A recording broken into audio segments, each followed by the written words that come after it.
1992, I was diagnosed with a a large basketball-sized tumor, and thankfully I healed during that time. And then in 1993, we had the big mega fires in Malibu, and our little cottage on the beach just was decimated. Our cars blew up, and we were financially devastated by it. And in 1994, my husband of 20 years, who I considered to be the great love of my life at that time, shared with me that he'd fallen in love with another woman and had already spoken to her about marriage. And it just seemed like everything that I considered to be my life, that was what I'd come to know as solid and reliable and known, was thrown into the chaos of the unknown.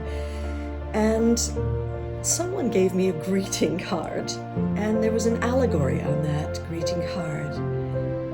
And it said, one man, one night, he had a dream. And in that dream, he met with God. And he looked back through the course of his life, and there were two sets of footprints in the sand, his and God's. And yet during the time of worst catastrophe, of greatest disaster, of greatest struggle, there was only one set of footprints in the sand. And he turned to God and said, "Why have you forsaken me at a time where I was most devastated?"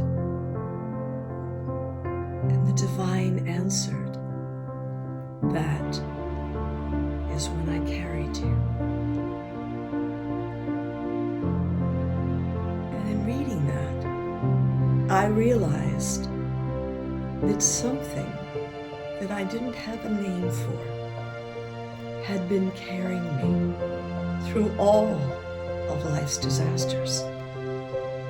And that something, that invisible presence, was the only thing I could surrender to. And I fell into trust of life.